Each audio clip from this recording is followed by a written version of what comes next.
Muy buenos días, doctor Raúl D'Angelo, antipsiquiatra de este hormiguero. Buenos días, ¿cómo están? Bien, acá llegar al estamos. hormiguero, ¿no? Con esta lluvia. Y está para quedarse en el hormiguero, ¿no? Sí, está realmente, bueno, es una cosa natural del clima. Y sí. Queríamos preguntarle, hace un par de viernes que no hablamos. Es verdad. ¿Un viernes? Estuve de viaje. ¿Y cómo pasa el tiempo? Queríamos preguntarle, antes tenemos un tema preparado aquí que hemos debatido durante unas 3 horas más o menos, pero que nos comente por dónde anduvo el viernes pasado, que no pudo estar con nosotros. Bien. El viernes pasado tuvimos un viaje a Buenos Aires, la oportunidad de tener una reunión con la directora nacional de salud mental. Ajá. En este proceso de ir acompañando la implementación a través de las políticas que se pueden ir llevando en cada lugar, ¿no es cierto? Entonces nosotros, como la Fundación Red Creando, una organización mundial, estamos también apoyando y digamos coordinando gestiones para avanzar en este proceso. Fue una entrevista muy interesante con la directora, hablamos de nuestro rol, digamos, como protagonistas en este proceso de la promoción y la prevención, especialmente el consumo de sustancias de manera problemática, ¿no es cierto? Claro. Luego también tuvimos una reunión con los compañeros de la Universidad Nacional de Lanús para seguir coordinando los aspectos del curso que estamos dando aquí en Rosario. Fue un viaje realmente interesante. Me imagino, seguramente que sí. Ahora vamos a la pregunta, al tema del día de hoy. Enzo fue el que tiró la punta, y la punta del nudo que estábamos, como decía, estuvimos 3 horas, y dijo, ¿existe la bipolaridad? ¿Existe qué? La bipolaridad.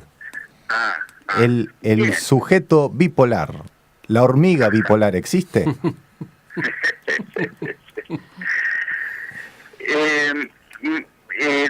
Lo que pasa con los diagnósticos psiquiátricos, que de pronto comienzan a popularizarse la palabra y se empiezan a utilizar en distintos contextos y para darle distintas significaciones.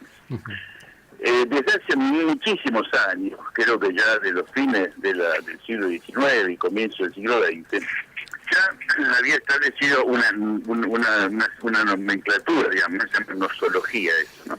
Es decir, un ordenamiento de los diagnósticos psiquiátricos, entre los cuales había un cuadro que en aquel entonces se llamaba la locura maníaco-depresiva.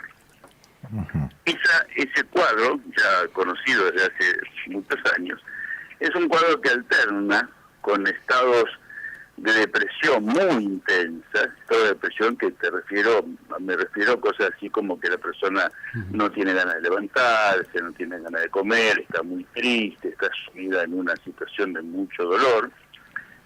Y esos son momentos que a lo mejor duran 1 mes, 2 meses, 3 meses, 6 meses, y luego hay una recuperación, una cierta estabilidad, digamos, entre lo que podemos llamar un estado aproximadamente estable, y a veces eso aparece luego otro periodo donde la persona tiene un cuadro que llamamos de excitación, donde empieza a hacer mucha actividad, puede pasar varios días sin dormir, hace cosas que no se comprenden, desarrolla como algunos delirios de grandeza, digamos, se siente que son poderosos, que pueden hacer cualquier cosa, un estado de expansión y de mucha energía, que tampoco se condice con un estado, digamos, razonable. Son personas que cometen o realizan actos así reflexivos, ¿no?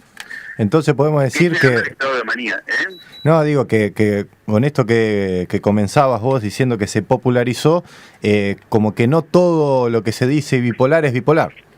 Por supuesto. Entonces, ¿qué pasa? Esa cuestión de la bipolaridad empezó a utilizarse coloquialmente para decir, porque un tipo está de una manera un día y otro día de otra manera, porque las distintas alternativas del ánimo, nosotros naturalmente estamos un día con más pila, digamos, para decirlo en términos comunes, y otro día estamos con menos pila. Entonces, pues la gente empieza a decir que eso es bipolaridad. También hasta se le acusa de bipolaridad a opiniones diferentes que una persona puede tener, ¿no? Entonces empieza a usarse el término coloquialmente, atribuyéndose a cualquier cosa, digamos, ¿no? Pero en realidad es un cuadro descrito, como ya les digo, desde hace mucho tiempo, y que configura realmente una situación bastante importante, con cuadros de gran depresión y con cuadros, como decía yo, esos cuadros llamamos cuadros maníacos.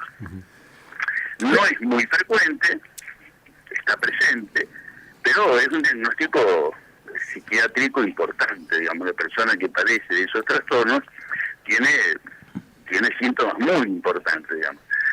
Lo otro que decimos, la bipolaridad, que se usa, pues bueno, después se le cambió el nombre, digamos, ¿no? Después, cuando apareció esta historia de la organización de diagnósticos que hacen la escuela norteamericana, con ese famoso DSM, que llaman el número 5, que ya se publicó, después cambiaron el nombre, entonces hablaron de depresiones, entonces hablaron de depresión unipolar o depresión bipolar, ¿no? La unipolar es el tipo que es depresivo nomás, y la depresión bipolar es el que tiene cuadros depresivos y maníacos.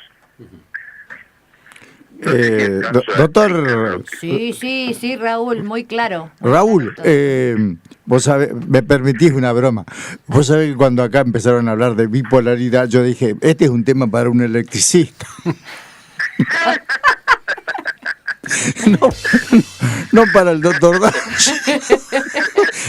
Bueno, pero después me quedé pensando, ¿qué es esto? Llegó un momento que se le llamaba ciclotímico a estos cambios de estados de ánimo. ¿Hay una relación con esto y con lo que estamos hablando?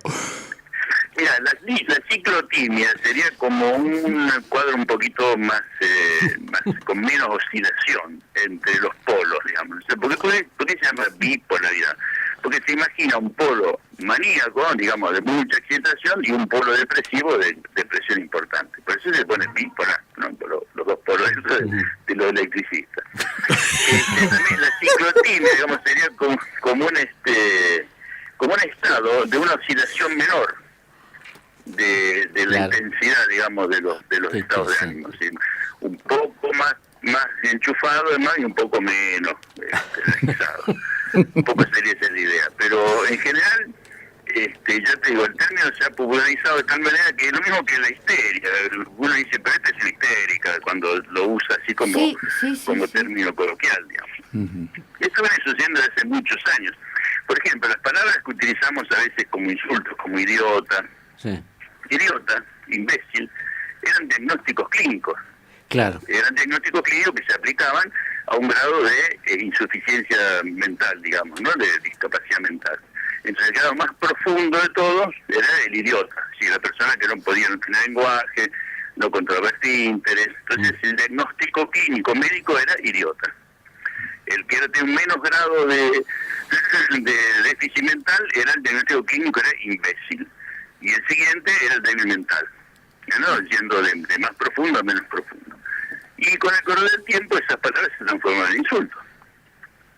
Lo mismo pasa con histérica, por ejemplo, cuando uno dice a una persona, esta es una histérica, qué sé yo, está como descalificándola y está usando lo que fue en una época un diagnóstico médico, ¿no? Y bueno, primero usted. Gracias, Marita. Doctor, ¿cómo se puede, o sea, primero si tiene obviamente cura esta bipolaridad, la verdadera, digamos, no la supuesta. La supuesta, y cómo se trata a alguien que uno dice, bueno, tal vez esta persona sea bipolar, ¿cómo le aconsejo que se trate? ¿Cómo lo llevo adelante y lo acompaño para que de alguna manera sea tratado? Sí, es un cuadro clínico importante, digamos, ¿cierto? Que tiene manifestaciones severas, como que necesitan atención, como ya te digo, depresiones muy profundas o estados maníacos muy profundos. Entonces, primero tienen que ser acompañadas siempre de un abordaje psicofarmacológico, sobre todo en los momentos más picos, digamos. Y como siempre yo le digo, todo abordaje psicofarmacológico tiene que estar acompañado de acciones psicoterapéuticas, individuales, familiares, de pareja, lo que sea necesario, pero siempre con psicoterapia.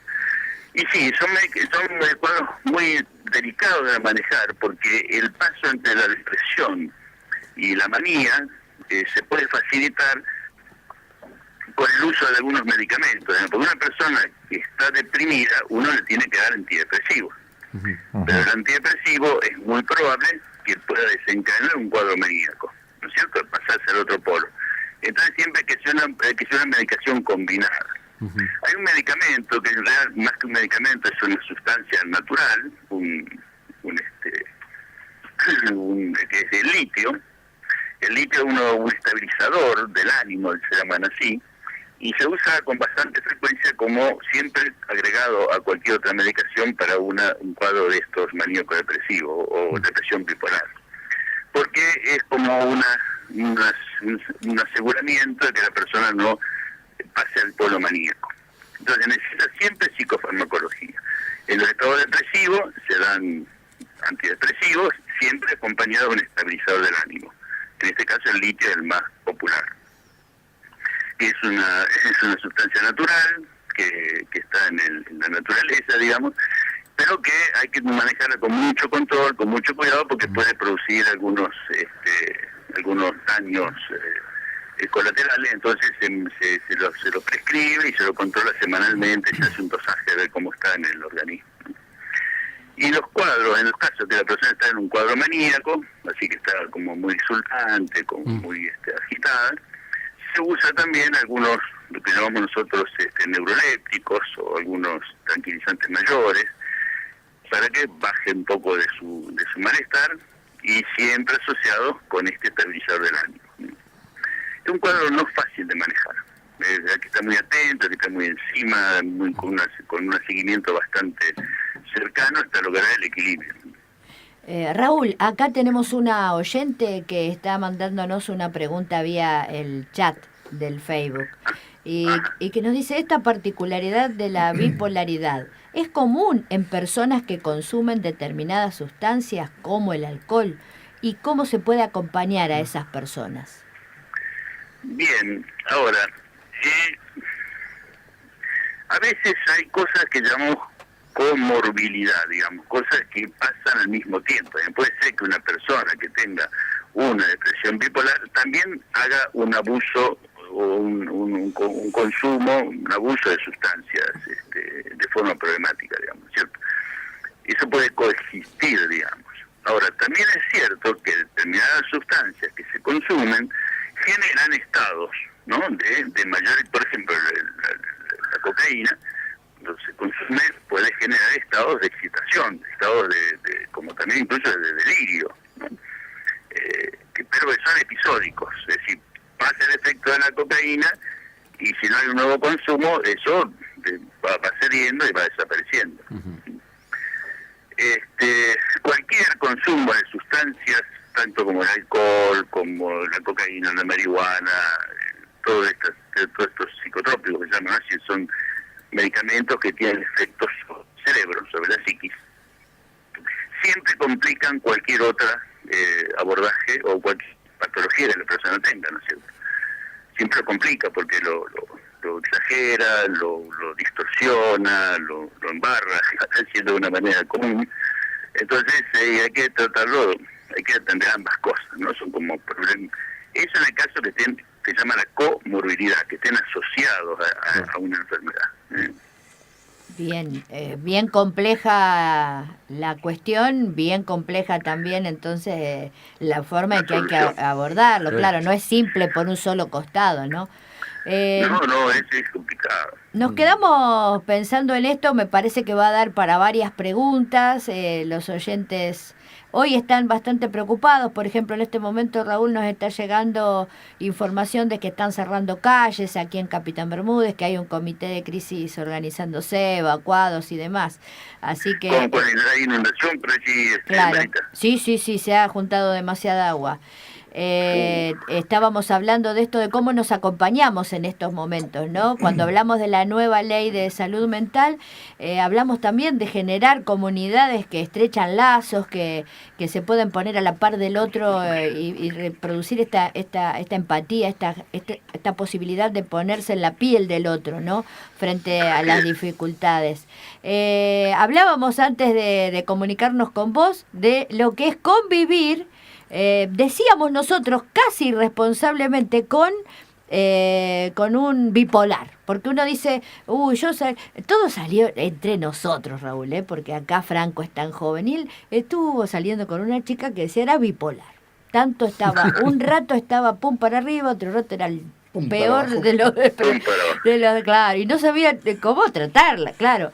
Y por ahí uno, así, en criollo, sin llegar a ser trastornos bipolares o ciclotimias, todas estas cosas que son reales padecimientos profundos que necesitan otro abordaje. ¿Cómo se puede hacer para convivir con aquel que uno dice en criollo, en el trabajo, en la familia, en la pareja, el clásico rayado? Sí, el rayado. Y es complicado, porque lo que pasa es que si alguna persona expresa esas cosas de esa manera es porque algo le está pasando, ¿no es cierto? Por supuesto que hay ciertos niveles o ciertas capacidades de tolerancia que cada uno tiene, ¿no es cierto? Entonces, pero lo importante es tratar de pasar de lo superficial, digamos, que está sucediendo, cuando uno tiene oscilaciones de ánimo, eso está vinculado a alguna cosa que le está pasando, ¿cierto? Esto lo podemos ejemplificar, pero sencillamente con un ejercicio muy fácil, que es decir, yo me pongo a pensar, por ejemplo, en un paseo que hice que me gustó muchísimo, y que me fui de viaje, y que me divertí un montonazo, y entonces me pongo a pensar en eso, y me evoco esas imágenes, y me acuerdo de ese momento. Y seguramente que en ese momento voy a empezar a sentirme contento, a sentirme bien, a estar relajado, porque me estoy acordando de esa cosa bonita. Claro. También me pongo a poner a pensar en una situación espantosa, que me sentí re mal, o que me trataron muy mal, o que fracasé, o que qué sé yo, cualquier cosa así dolorosa que todos tenemos en algún lugar de nuestros recuerdos. Y me pongo a ver esa imagen y me pongo a pensar en eso, y seguramente me voy a poner triste. Claro. ¿Qué quiero decir con esto? Que muchos de los estados emocionales están vinculados a lo que llamamos nosotros el diálogo interno, esas cosas que yo me estoy diciendo a mí mismo, ¿no? En el barrio le decimos darse manija, ¿puede ser? Claro, darte manija, vos te podés dar manija para abajo o manija para arriba. Claro. Y son recursos que tenemos en nuestra mano, es una cosa mucho mejor que un psicofármaco, un antidepresivo, claro. Es conectarme con esos recursos que yo tengo. En mi archivo todo tengo buenos recuerdos, seguro que todos tenemos. Claro que sí. ¿Estas enfermedades son contagiosas, doctor D'Angelo? No. ¿No? No son contagiosas a veces cuando acontece en una familia, por ejemplo, cuando vos ves que hay estilos de ser en una familia, probablemente que los niños de esa familia aprendan esas conductas, digamos. Entonces puede ser que luego las repitan, pero no es porque se hayan contagiado. No se contagian estas cosas. Sí, como te decía, sobre todo cuando uno es chiquito, puede ser que aprenda una manera depresiva de mirar el mundo, por ejemplo, entonces lo aprende, ¿no? Pero eso se puede también desaprender, ¿no? Todo lo que aprendemos lo podemos desaprender. Me parece maravillosa. Y reemplazar con otro aprendizaje. Claro que sí. Esto se puede aplicar a tantas cosas, ¿no? A estas conductas aprendidas de resolver todo con violencia. También se puede desaprender. Sí. Bueno, nosotros hemos tenido trabajo sobre todo con los chicos con los que trabajamos nosotros en los grupos de promotores de salud.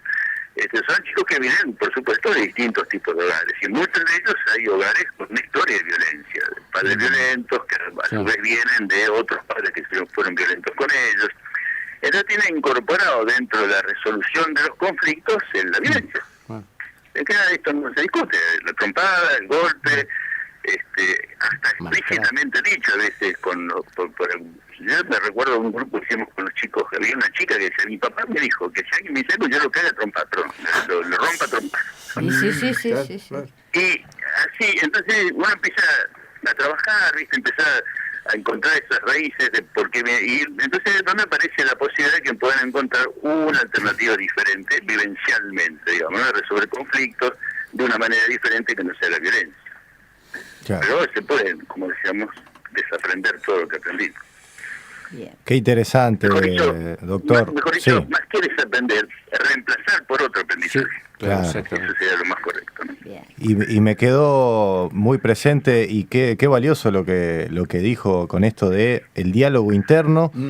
Cuando uno viene en un mal día, decir, bueno, recordar, darse manija, bueno, me voy a acordar de ese paseo, de ese momento, de ese buen día, porque si no, todo repercute para mal. Totalmente. Yo te invito a que lo hagas así como una... Lo voy a tener en práctica cuenta. Para ver qué resultado te da. Y estar atento a lo que estamos diciéndonos, ¿no? Porque a veces Sí. el diálogo interno tiene una de las características que a veces nosotros no estamos totalmente conscientes de lo que estamos rumiando, digamos, ¿no? Dándonos manija, como dijo recién, que es una manera clarísima de expresarlo. Pero estar atento a eso, estar atento. A ver, ¿qué me estoy diciendo? ¿Qué me estoy hablando a mí mismo? ¿Cómo me estoy tratando a mí mismo? ¿De qué manera me trato? Eso es fundamental, ¿no? Si yo me trato de estúpido, de tarado, de imbécil, de fracasado, de bla, bla, ¿y cómo me voy a sentir? No me puedo sentir bien. Me voy a sentir horrible, digamos. Entonces también atento a cómo me hablo a mí mismo, ¿no? Ese discurso interior. Bien, nos quedamos con eso, es un doctor. tema interesante que... Sí, sí. Es Claro muy que sí. interesante porque eso tiene que ver con un pensamiento, que a lo mejor un día lo podemos hablar, que tiene que ver con un abordaje que hace un médico mexicano, que se llama Miguel Ruiz, y que él hizo lo ordenó alrededor de un proceso, digamos, que denominó los 4 acuerdos. Y eso es una cosa muy interesante. Y el primer acuerdo es este que yo estoy hablando, ¿no? Ajá. Lo que él denomina la impecabilidad del lenguaje. Es decir, cómo me hablo a mí mismo. Yo me tengo que hablar con un lenguaje que no contenga ninguna descalificación, ningún insulto, ningún maltrato a mí mismo. Y naturalmente, cuando yo estoy haciendo eso conmigo mismo, lo más frecuente que sucede es que también lo traslade a los demás.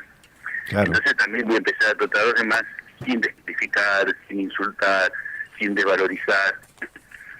Pero eso da para otra jornada de charla. La seguimos. La seguimos, vamos a hacer la tarea. Por lo menos yo me comprometo a prestar la atención al diálogo interno. Y yo no sé, viste como que contaba Marita recién, yo no sé si esa chica era bipolar o no, pero que sí era imposible pactar algo, planear una noche y que algo salga, siempre algo salía mal. Pero bueno, queda como anécdota, ¿no? Y Queda como como anécdota, también queda como anécdota, como uno también se puede cuidar a sí mismo, digamos, ¿no? Pues todos tenemos responsabilidad de cuidarnos nosotros mismos. Si a mí alguna cosa me lastima, me hace mal, y bueno, yo tengo que cuidarme, tengo que saber cuidarme a mí y decir, bueno, yo puedo tomar distancia de las cosas que me lastiman. Eso es una responsabilidad a la que no podemos renunciar, de cuidarnos a nosotros mismos. Perfecto. Es también otro tema interesante hablar. Sí, sí. Que tiene que ver con la autoestima, ¿no? Mientras yo más me quiero, Claro. menos voy a dejar que alguien me trate mal. Creo que una vez lo hablé acá acerca de las relaciones así, complicadas, y yo decía que nadie permite que otro lo trate peor de lo que uno se trata a sí mismo. Ese es el límite. Claro. Claro. Entonces, Doctor. si yo me trato mal, me dejo de tratar mal. Claro. Si yo me trato bien, no permito que me traten mal. Bien. Doctor, le agradecemos muchísimo por esta sesión antipsiquiátrica que nos ha dado, que tanto disfrutamos. Le agradecemos Un gusto muchísimo. charlar con ustedes siempre. Un choque de antenas, como decimos aquí, de hormiga a hormiga. Un choque de antenas. Que tengan muy buen día y que deje de estar con el reportador. Sí. Para vos también, Raúl. Muchas gracias. Bueno, gracias, muchas gracias a ustedes. Hasta luego.